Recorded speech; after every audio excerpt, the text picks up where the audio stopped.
Hello students, welcome back to the journey of economics, and today we're going to start with the marginal analysis of your FY BCom semester 1 business economics. Now marginal analysis के बारे में हमने already पढ़ा हुआ है. What do you mean by the marginal concept?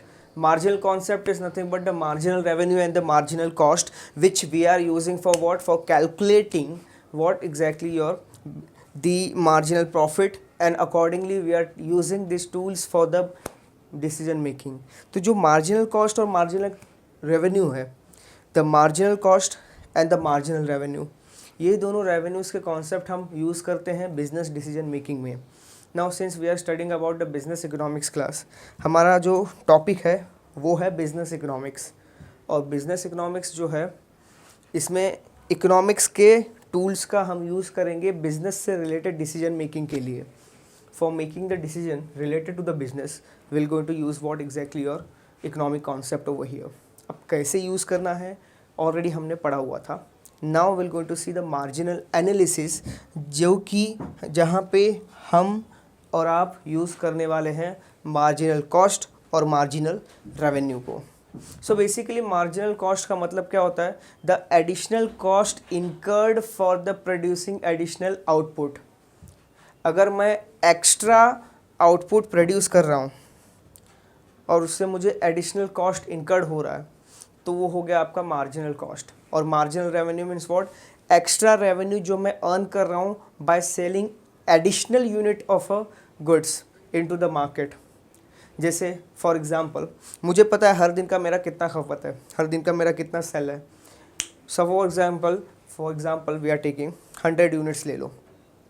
अब हमें पता है क्लास की 100 यूनिट्स जो है हमारा क्या है, सेल है हर दिन का. हर दिन मैं 100 यूनिट्स क्या कर रहा हूँ, सेल कर रहा हूँ. लेकिन किसी दिन because of the certain festival, because of the season, because of anything, किसी भी वजह से हो सकता है कि मेरा सेल जो मेरा डेली 100 क्वांटिटी का जो सेल हो रहा है, किसी दिन 110 या 120 भी हो सकता है.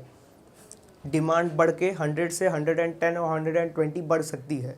तो जो 120 अगर डिमांड आ रहा है और हमारे पास सिर्फ 100 यूनिट्स मैं प्रोड्यूस कर पा रहा हूँ, अगर मैं प्रोडक्शन अपना बढ़ाता हूँ, if I am producing more goods and I am selling the same into the market, तो जो एक्स्ट्रा यूनिट्स जो मैं प्रोड्यूस करके मार्केट में सेल करूँगा, उससे जो मुझे एक्स्ट्रा इनकम होगी, एक्स्ट्रा रेवेन्यू मिलेगा मुझे, जो 10 यूनिट और 20 यूनिट जो एक्स्ट्रा मैं सेल करूँगा मार्केट में, उससे जो भी 10 और 20 यूनिट का एक्स्ट्रा रेवेन्यू मिलेगा, that is nothing but what? Marginal revenue.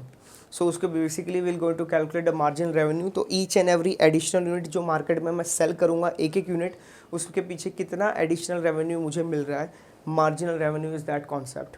और मार्जिनल कॉस्ट मीन्स व्हाट? अगर मैं 100 यूनिट्स हर दिन प्रोड्यूस कर रहा हूँ, किसी दिन मुझे 110 120 यूनिट्स प्रोड्यूस करना है, तो जो एक्स्ट्रा 10 और 20 यूनिट्स प्रोड्यूस करने के लिए मुझे जितना भी कॉस्ट आएगा, उसको अगर पर यूनिट से मैं कैलकुलेट करूँगा, पर यूनिट पे मैं मुझे मेजर करूँगा, that is nothing but what exactly? The marginal cost.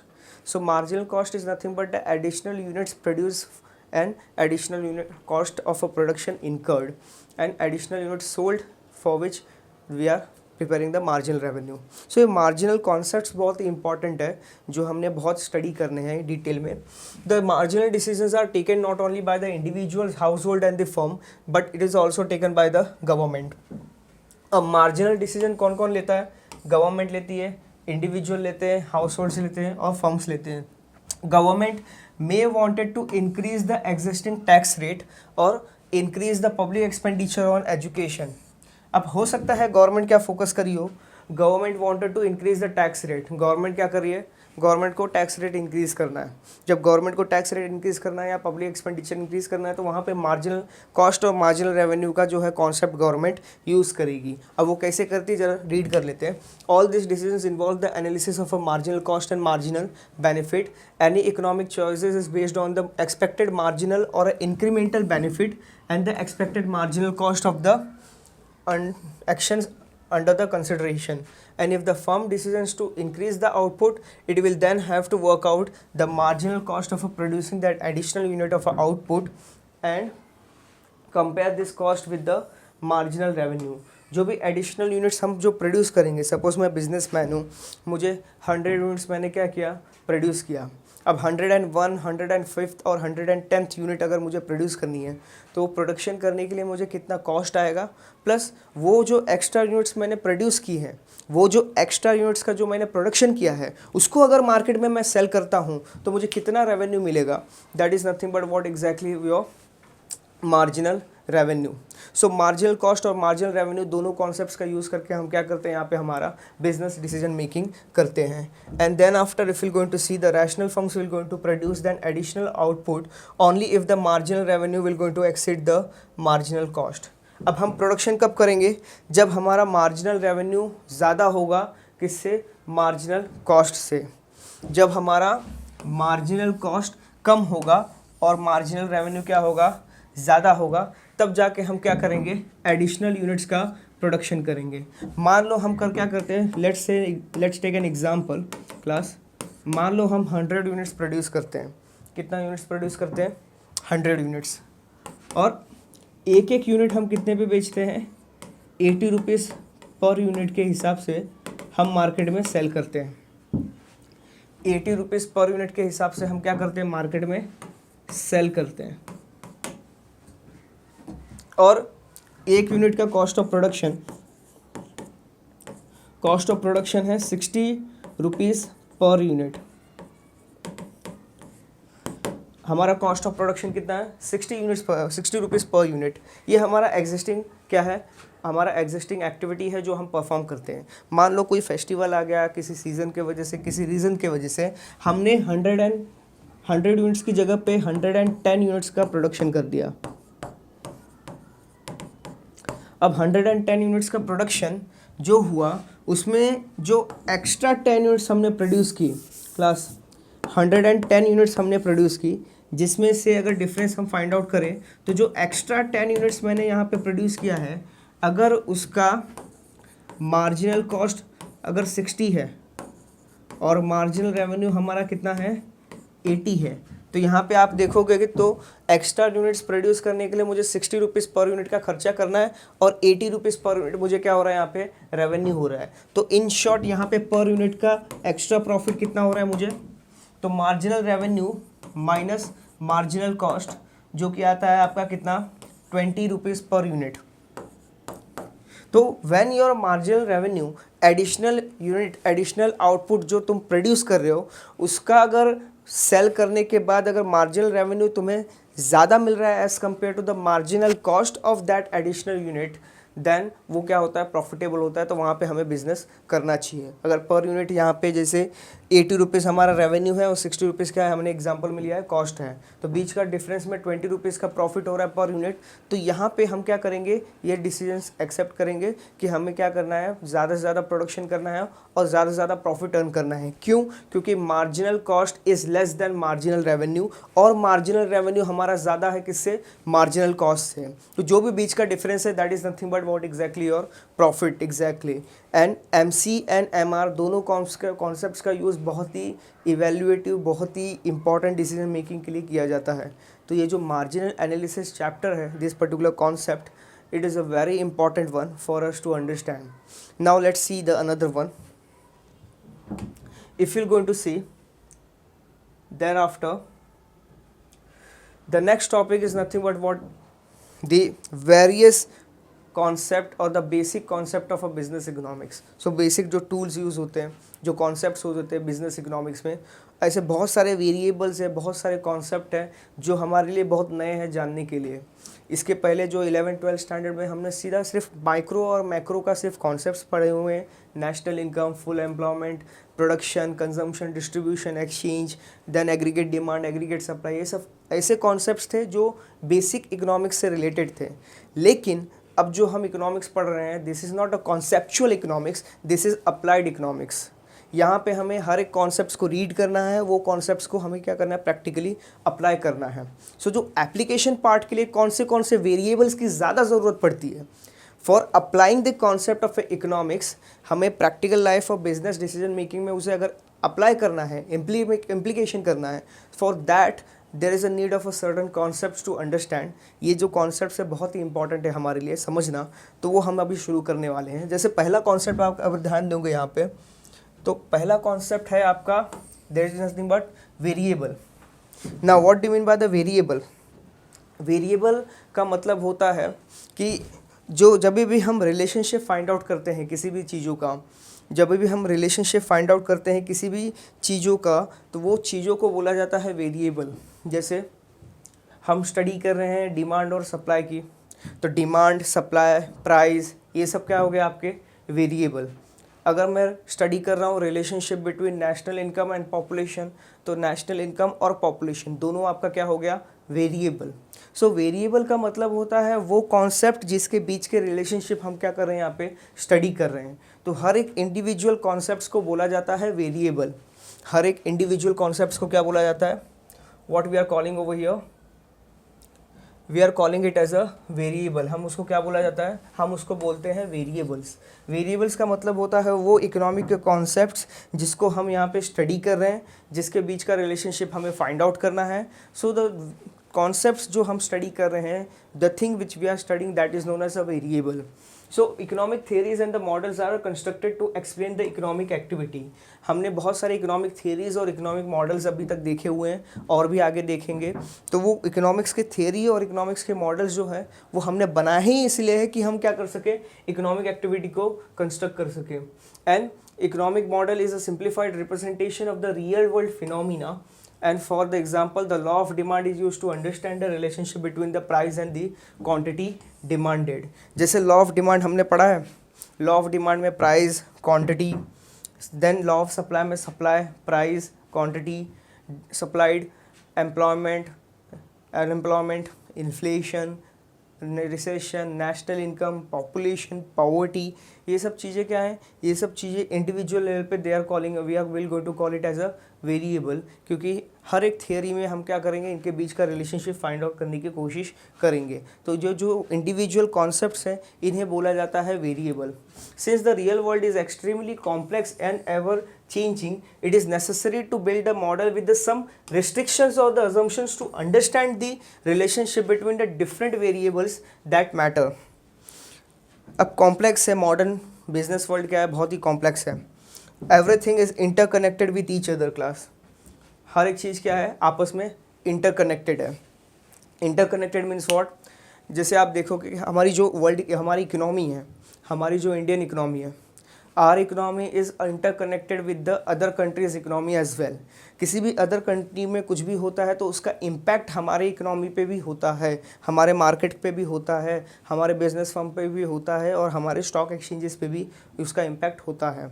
So nowadays in this particular modern era, हर एक कंट्री इंडिविजुअली और collectively it is interconnected with each other sector, each other economy, each other industry, each other market. So हर एक market, हर एक चीज़ें आपस में क्या है, कनेक्टेड है. तो एक जगह पे अगर कुछ चीज़ें होती हैं, if anything which will going to take place at one place, इसका इम्पैक्ट जो है दूसरी जगह पड़ जाता है. तो ऐसे स्ट्रक्चर में दो चीज़ों के बीच का रिलेशनशिप फाइंड आउट करना थोड़ा मुश्किल हो जाता है. लेकिन वहाँ पे भी हम क्या करते हैं, अजम्पशंस का इस्तेमाल करते हैं. Will going to frame the certain structure, we're going to come up with the certain assumption and then we're going to study the relationship between the two variables. जैसे डिमांड हो सकता है, प्राइस हो सकता है, सप्लाई हो सकता है, प्राइस हो सकता है, नेशनल इनकम और पॉपुलेशन, पॉवर्टी एंड पॉपुलेशन, तो हो सकता है दोनों, किसी भी दो या दो से ज़्यादा चीज़ों के बीच का अगर रिलेशनशिप हमें फाइंड आउट करना है तो वहाँ पे उन चीज़ों को हम बोला जाता है, हम बोलते हैं variable. So the variable is a magnitude of interest that can be defined as a measure, that can be definer and the measured. And in other words, if I say, in other words, variable is something whose magnitude can change or can take place in a different values, and the variables frequently used in the business economics are the price, profit, revenue, cost, investment. And since each variable can have a different values and it is represented by the symbol, for instance the price may be represented by the P and the cost may be represented by the C. और बहुत सारे ऐसे variables हैं जिसको हम क्या करते हैं, यहाँ पे रिप्रेजेंट करते हैं. कुछ वेरिएबल्स के वैल्यूज़ रहेंगे और वैल्यूज़ को यहाँ पे कंसिडर करके हम क्या करते हैं, अपना बिजनेस डिसीजन मेकिंग करते हैं by taking the certain, by using the certain methods or the using the certain tools for the same. Then variables can also be the endogenous variable and exogenous variable. जो variable जिनके बीच का relationship हम find out करने की कोशिश कर रहे हैं उन्हें बोला जाता है एंडोजीनियस वेरिएबल। जिस पे इफ़ेक्ट पड़ रहा है that is known as endogenous variable. जैसे हम लॉ ऑफ डिमांड की जब बात करते हैं तो लॉ ऑफ डिमांड में जो भी फैक्टर्स हम कंसिडर करते हैं लॉ ऑफ डिमांड के लिए, वो सब फैक्टर्स को बोला जाता है एंडोजीनियस फैक्टर, जो कि वो पर्टिकुलर स्टडी में इन्वॉल्व हैं, जो वो पर्टिकुलर थेरीज में इन्वॉल्व हैं। That is known as what your endogenous variable. And exogenous variable means what? Exogenous variable is that variable जो वो पर्टिकुलर थ्योरी, वो पर्टिकुलर लॉ से रिलेटेड नहीं है, लेकिन अगर वो वेरिएबल में कोई भी चेंजेस होते हैं, उस वेरिएबल में कोई भी चेंजेस अगर आगे चल के होते हैं तो उसका इम्पैक्ट हमारे लॉ पे भी पड़ सकता है, उसका इम्पैक्ट हमारे स्टडी पे पड़ेगा। जैसे सबने डिटरमिनेंट्स ऑफ डिमांड पढ़ा हुआ है, सबने पढ़ा हुआ है लॉ ऑफ डिमांड। जैसे लॉ ऑफ डिमांड में क्या होता है, रिलेशनशिप हम फाइंड आउट करते हैं दो वेरिएबल्स के बीच में, दो फैक्टर्स के बीच में, जैसे प्राइस हो गया और डिमांड हो गया। Law of demand specifically price और डिमांड के बीच के रिलेशनशिप को फाइंड आउट करने के लिए हम स्टडी करते हैं। लेकिन अब प्राइस ही एक ऐसा फैक्टर नहीं है जिसके चेंज होने पे डिमांड क्या होगा, चेंज होगा। Price is not only the factor, there are the some other factors which will going to change, because of which the demand will also going to change. कुछ ऐसे फैक्टर्स भी हैं, other factors करके हम लोग उसको बोलते हैं इकोनॉमिक्स में। इकोनॉमिक्स में हम क्या बोलते हैं, we are calling it as a other factor. Now which are those other factors? Complementary, substitute, taxation, taste, preferences of the consumer, consumer का इनकम, ऐसे बहुत सारे फैक्टर्स हैं जिसके जो अगर चेंज होगा तो डिमांड भी क्या होगा, चेंज होगा। Despite of a price is constant, price constant है फिर भी डिमांड क्या होगा, चेंज हो जाएगा।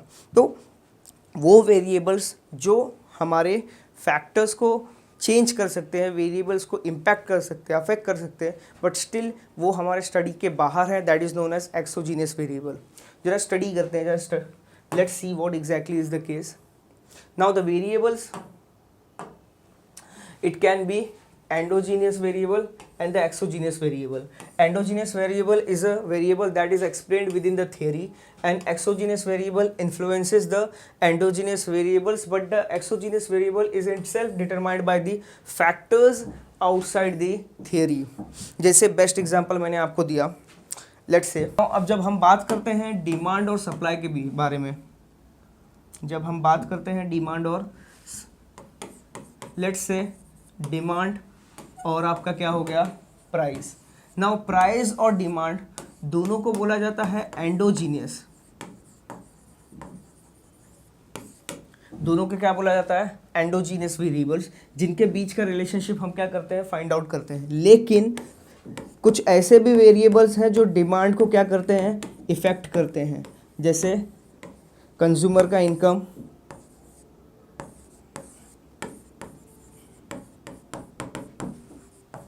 सब्स्टिट्यूट गुड्स या फिर आपका कॉम्प्लीमेंट्री गुड्स, फिर और भी बहुत सारे वेरिएबल्स और बहुत सारे फैक्टर्स हैं, टेस्ट, प्रेफरेंसेस एंड हैबिट्स। तो ये सब फैक्टर्स को क्या बोला जाता है, we are calling this factors as a exogenous variable. हम इसको क्या बोला जाता है, we are calling it as a exogenous variable. ये स्टडी में पार्टिसिपेशन नहीं लिए हैं, इनके बीच की स्टडी नहीं हो रही है, बट स्टिल अगर ये फैक्टर्स चेंज होते हैं तो इनके चेंज होने से हमारा डिमांड भी क्या होगा, चेंज हो जाएगा। That's why it is known as what, exogenous and endogenous variables. फिर इसके बाद the next one if you going to see, now the theories of value helps to determine the equilibrium prices with the help of a demand and the price curve. And in this model if you're going to see, in this model the price and the quantity demanded and the supplied are the endogenous variables as they are within the model or they are controllable variables in the model. किसी भी model, मान लो एक equilibrium point करके model होता है हमारा, equilibrium level, equilibrium level पे हमारा demand must be equals to क्या होना चाहिए, सप्लाई। तो वो थ्योरी में आपका प्राइस, डिमांड और सप्लाई क्या हुआ, एंडोजीनियस वेरिएबल हो गया, जिसे कंट्रोलेबल वेरिएबल्स भी बोला जाता है। But when the price changes, the respective quantity will also going to change in the same response, but there are the other factors that is determine the demand and supply, and some of these are the consumer preferences, price of a related commodity, जैसा मैंने आपको बताया, test preferences, consumer income, ये सब क्या हो गया, exogenous variable हो गए, जो क्या करते हैं, एंडोजीनियस वेरिएबल को इम्पैक्ट करते हैं. द नेक्स्ट इंपॉर्टेंट टॉपिक जो हमें स्टडी करना है, कॉन्सेप्ट हमारे बिजनेस इकोनॉमिक्स के लिए, वो है आपका function. Now what do mean by the function? Function एक ऐसा कॉन्सेप्ट है which shows the relationship between the two and more variables. Now two और मोर वेरिएबल्स के बीच में कैसा रिलेशनशिप है वो बताता है हमारा क्या, फंक्शंस, कि पॉजिटिव रिलेशन है कि नेगेटिव रिलेशन है, डायरेक्ट रिलेशन है कि इनवर्स रिलेशन है, and how what which kind of a relation exactly it is. तो वो सब रिलेशनशिप जो है हम स्टडी कर सकते हैं with the help of a functions. और जो फंक्शंस जो है, this function shows the relationship between the two और more variables. It indicates how the values of a one variable, that is dependent variable, depends on the value of a independent variable. Class, एक होता है आपका dependent variable और एक होता है आपका इंडिपेंडेंट वेरिएबल. जरा समझने की कोशिश करना यहाँ पे. अब एक्सोजीनियस और एंडोजीनियस वेरिएबल्स जो होते हैं वो हम लोग ने स्टडी किया कि एंडोजीनियस मतलब जो थ्योरी के अंदर होते हैं, और एक्सोजीनियस मतलब जिनको हमने अजम्पशंस में डाल दिया हुआ है कि अदर थिंग्स बीइंग कांस्टेंट. लेकिन यहाँ पे कुछ ऐसे वेरिएबल्स भी होते हैं जिसको स्टडी करना हमें बहुत ज़रूरी है, like dependent variable and independent variable. ना उसमें होता क्या है, यहाँ पे अगर ध्यान दोगे आप, व्हेन सपोज मैं स्टडी कर रहा हूँ relationship between the demand and the price, तो यहाँ पे प्राइस के चेंज होने पे हमारा डिमांड क्या होगा, चेंज होगा. तो प्राइस यहाँ पे क्या हो गया, प्राइस हो गया आपका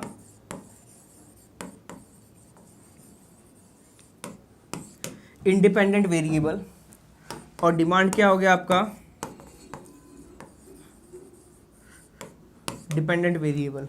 सो जब प्राइस के चेंज होने पे, when the price will going to increase, demand will going to fall, and when the price will going to decrease, demand will going to rise. So inverse relationship जो है दोनों के बीच में एग्जिस्ट करता है, तो वो इन्वर्स रिलेशनशिप हम शो करते हैं with the help of a function. लेकिन जब प्राइस और डिमांड की बात करें तो प्राइस के चेंज होने पे पहले कौन चेंज हो रहा है, इनिशियली हमारा प्राइस चेंज हो रहा है. प्राइस के चेंज होने पे जब हमारा डिमांड चेंज होता है, तो ये पर्टिकुलर सिचुएशन में दोनों वेरिएबल्स में से प्राइस को हम बोलते हैं इंडिपेंडेंट वेरिएबल, जो कि जिसके चेंज होने से डिमांड चेंज हो रहा है. तो जी डिमांड को हम बोलेंगे डिपेंडेंट वेरिएबल. क्यों डिपेंडेंट वेरिएबल? क्योंकि डिमांड चेंज हो रहा है प्राइस के चेंज होने पे. मतलब डिमांड का चेंज होना डिपेंड करता है प्राइस पे. डिमांड जो है टोटली डिपेंडेंट है किस पे, प्राइस पे. जब प्राइस चेंज होगा तभी डिमांड चेंज होगा, इसलिए डिमांड को बोला जाता है डिपेंडेंट. और प्राइस क्या है, प्राइस डिमांड के ऊपर डिपेंड नहीं होता, प्राइस अपने हिसाब से इंक्रीज डिक्रीज होता है मार्केट में. So that's why the price is known as what, your price is known as independent variable. इसे क्या बोला जाता है, इंडिपेंडेंट वेरिएबल. सो एक होता है डिपेंडेंट वेरिएबल और एक होता है आपका इंडिपेंडेंट. इंडिपेंडेंट मतलब जो पहले चेंज हो रहा है, और डिपेंडेंट मतलब जो बाद में चेंज हो रहा है. पहले जो पहला वेरिएबल है, जो इंडिपेंडेंट वेरिएबल है, उसके चेंज होने के बाद कैसे डिपेंडेंट वेरिएबल में चेंजेस आ रहे हैं, that is nothing but what exactly is the study. And apart from it if you going to see, यहाँ पे अगर ध्यान दोगे आप,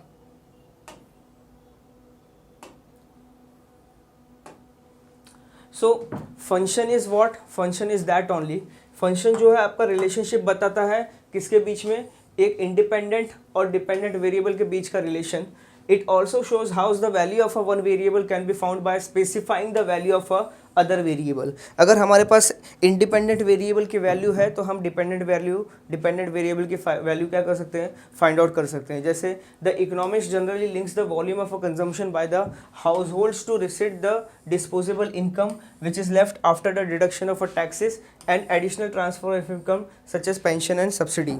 जब हम स्टडी करते हैं relationship between the consumption and income, class जब हम स्टडी करते हैं relationship between consumption and income, तो कंजम्पशन आपका क्या है, कंजम्पशन आपका डिपेंड करता है इनकम पे. अगर ये हमारी इनकम अगर बढ़ रही है तो हमारा कंजम्पशन भी क्या होगा, बढ़ेगा. हम भी बहुत सारे गुड्स एंड सर्विसेज परचेज करेंगे, better quality goods and services purchase करेंगे.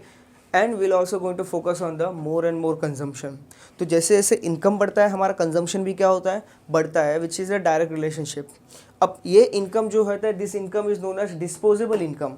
Now what do mean by disposable income? Disposable income वो इनकम होता है जो एक पर्सन के पास आता है आफ्टर डिडक्टिंग द टैक्सेस जो हम गवर्नमेंट को पे करते हैं। जो गवर्नमेंट को जो हम इनकम टैक्स पे करते हैं, इनकम टैक्स पेमेंट करने के बाद जितना इंडिविजुअल पर्सन के पास बचा हुआ इनकम होता है, that is known as what your personal disposable income और द डिस्पोजेबल इनकम, जो वो यूज़ कर सकता है अपने वांट्स को सेटिस्फाई करने के लिए, अपने कंजम्पशन को फुलफिल करने के लिए और अपने यूटिलिटी को सेटिस्फाई करने के लिए। That exactly your consumption function और the disposable income is. Apart from it अगर देखेंगे तो अगर जब बात की जाए फंक्शनल रिलेशनशिप की, तो this consumption function is the functions of a disposable income, and this functional relationship between the consumption and the disposable income can be explained with the help of a C is equals to F of Y, जहाँ पे C हमारा है consumption, F क्या है हमारा functional relationship और Y क्या है हमारा income. Where C stands for aggregate consumption, Y stands for disposable income, F stands for what? Functional relationship, and the functional expression means the aggregate consumption depend upon the disposable income. सो यहाँ पे जब functional relationship की बात की जाए, we can show this thing as like demand is a function of price, demand is a function of price और consumption is a function of income. So C stands for consumption, F stands for functional relation,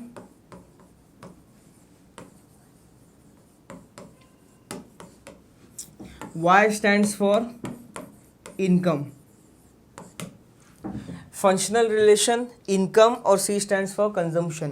तो ये जो functional relationship indicate करता है कि ये जो independent variable है, ये जो इंडिपेंडेंट वेरिएबल है इसके ऊपर ये डिपेंडेंट वेरिएबल टोटली क्या होता है, डिपेंड होता है। सो इनकम के ऊपर तुम्हारा कंजम्पशन डिपेंड होता है, इसलिए इनकम क्या हो गया आपका इंडिपेंडेंट वेरिएबल और कंजम्पशन क्या हो गया डिपेंडेंट वेरिएबल। सो इसके बाद the next one if you going to see is nothing but your what equation. ना जब बात की जाती है हमारी इक्वेशन की, तो जरा ध्यान देना यहाँ पे, the expression Q is equals to F of P states that the quantity is related to the price. That means quantity demanded आपका डिपेंड होता है किस पे, प्राइस पे, and it says that nothing about the form of relationship that this relation takes. An equation specifies the relationship between the dependent and the independent variable। अब ये जो एक हमने बनाया है, since you can see ये क्या है, this shows this F, ये F शो करता है हमारा फंक्शनल रिलेशनशिप, F शो करता है फंक्शनल रिलेशनशिप। लेकिन ये जो पूरा चैप्टर है, पूरा जो दिस इंटायर थिंग, ये पूरे चीज़ों को बोला जाता है हमारा यहाँ पे, we're going to call it as a equation। जो quantity is equals to function of P, ये पूरे the entire statement और equation को बोला जाता है equation यहाँ पे। For the instance, the functional relationship between the price and the quantity demanded can take the different forms, and that specified relationship between the two or more variables are specified in the form of a equation। अब जो ये functional relationship it helps F, जो F है यहाँ पे वो functional relationship बताता है कि हाँ कौन से टाइप का रिलेशनशिप एग्जिस्ट करता है। लेकिन जो इंटायर हमारा स्टेटमेंट होगा, जो इंटायर एक्टिविटी इंटायर थिंग है, that is known as what your equation exactly. और इक्वेशन जो है रिलेशनशिप शो करता है in between two different variables, जो मोस्टली हम बहुत ही जगह पे यूज़ करते हैं। For instance the function Q is equals to functions of a price can be expressed in the simple equation as equals to Q is equals to minus B into P। Now ये equation in the equation format में same situation को हम यहाँ पे ऐसे show कर सकते हैं, जहाँ पे b is nothing but the constant and it has a value greater than the 0 but less than 1, and thus the equation 1 shows the q is a constant proportion of the price. q is a constant proportion of a price, मतलब price के एक certain stage तक change होने पे quantity क्या होगी, change होगी। सो वो रिलेशनशिप हमें क्या मिलता है यहाँ पे, with the help of this equation that is Q is equals to minus B into P। तो ये equation why we are studying the equation अगर हमें पता चल गया कि ये इक्वेशन है तो इमीडिएटली हमें हर सिचुएशन में वो इक्वेशंस को क्या करना है, रखना है और वो पर्टिकुलर सिचुएशन को सॉल्व करना है. That exactly we are doing over here. और इसके बाद अगर देखेंगे तो फॉर एग्जांपल इफ़ बी का वैल्यू हमने assume, suppose for example B का वैल्यू हमने ले लिया 0.5, then the quantity demanded will fall by the 0.5 for every unit rise in the prices. अगर हमने बी की वैल्यू 0.5 ले ली तो Q is equals to minus 0.5 P. तो क्या हो जाएगा हमारा, Q is equals to minus 0.5 P. तो यहाँ पे अगर मान लो प्राइस चेंज होता है 1 से तो आपका क्वांटिटी चेंज होगा 0.5 से. प्राइस अगर आपका चेंज होता है 2 से तो क्वांटिटी चेंज होगा 1 से. प्राइस अगर आपका चेंज होता है 5 से तो क्वांटिटी चेंज होगी 2.5 से, which is nothing but the half 0.5. तो वो सब चीज़ें यहाँ पे आती हैं. The negative sign indicates the inverse relationship between the price and the quantity demanded, कि जब प्राइस इंक्रीज होगा तो क्वांटिटी क्या होगी, डिक्रीज होगी. जब प्राइस डिक्रीज होगा तो क्वांटिटी क्या होगी, इंक्रीज होगी. And the equation 1 also shows the price is 0 and the quantity demanded will also going to 0. अगर यहाँ पे प्राइस P, अगर P यहाँ पे 0 हो जाता है, if price is 0 then the quantity over here, quantity will also become a 0. that is nothing but ये equation है. इसके बाद the next equation if you're going to see बहुत ही important है. हर एक चीज़ यहाँ पे डिटेल में स्टडी करेंगे हम क्योंकि ये बहुत ही इंपॉर्टेंट चैप्टर है हमारे लिए. The function quantity is equals to functions of a P can also be expressed in the form of a alternative equation. Now can you see this equation जहाँ पे quantity is equals to A minus B into P, जहाँ पे A और B क्या हैं आपके parameters हैं and have the value which is greater than 0. Equation 2 also shows that quantity demanded is an inverse linear function of a price. Now inverse linear function of price मतलब quantity demanded आपका inversely related है functions of price से, and the coefficient is denotes quantity demanded at a zero price and the parameter has a positive value and it's independent of the price. अब ये जो independent जो parameters दिए हुए हैं ये parameters will go to show the exact picture and इस ये क्या है, this is independent of a price. price के change होने पे ये सब चीज़ें change नहीं होती. these are the independent of a price, only the quantity which is dependent upon the price. When the price is 0, the BP will become a 0 and the quantity demanded will not be the 0 but will be equals to what? A. Now have you heard of this word? Let me tell you. Now what do you mean by the Q is equals to A minus B into P? एक equation है यहाँ पे हम study करेंगे. वो equation है क्या आपका, उस इक्वेशन को बोला जाता है consumption is equals to A plus B into Y. Consumption is equals to A plus B into Y. ये थोड़ा सा ट्रिकी है हमारे लिए, जहाँ पे C stands for consumption, A stands for autonomous expenditure, autonomous consumption expenditure, B stands for induced consumption expenditure, जो कि डिपेंड करता है किस पे, y पे. तो यहाँ पे प्लस B इंटू वाई, इसे बोला जाता है इंड्यूस्ड एक्सपेंडिचर. तो अगर हमारा इनकम ज़ीरो है फिर भी हम क्या करते हैं, ऑटोनॉमस कंजम्पशन एक्सपेंडिचर इनकर्ड करते हैं. नाउ ऑटोनॉमस कंजम्पशन एक्सपेंडिचर का मतलब क्या होता है, ऑटोनॉमस कंजम्पशन एक्सपेंडिचर का मतलब होता है वो एक्सपेंडिचर कंजम्पशन से रिलेटेड जो हम बेसिक नेसेसिटी पे करते हैं, वो कंजम्पशन जो हम बेसिक नेसेसिटी पे करते हैं. तो basic necessity it means what, food, clothing, shelter, education and health care. There are the 5 basic necessities and on these 5 basic necessities what we are doing the expenditure, and वो expenditure को बोला जाता है consumption जो income पे depend नहीं होता. तो इनकम दो टाइप के कंजम्पशंस होते हैं, एक होता है आपका ऑटोनॉमस और एक होता है induced.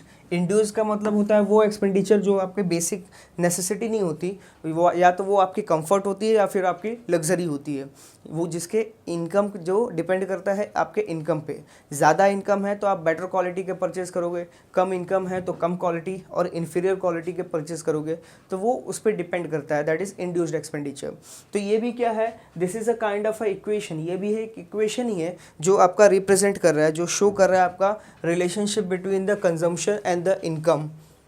So this is the kind of equations जो हम यूज़ करते हैं, हम कहाँ पे, इकोनॉमिक्स में। We are using this equations into the economics. हम ये इक्वेशंस को इकोनॉमिक्स में यूज़ करते हैं ताकि हम फाइंड आउट कर सके कि हमें कहाँ पे कैसा प्रॉपर डिसीजन लेना है। और ये इक्वेशंस बहुत ही इंपॉर्टेंट होते हैं, आगे चल के हम बहुत ज़्यादा चीज़ें देखने वाले हैं इसके बारे में।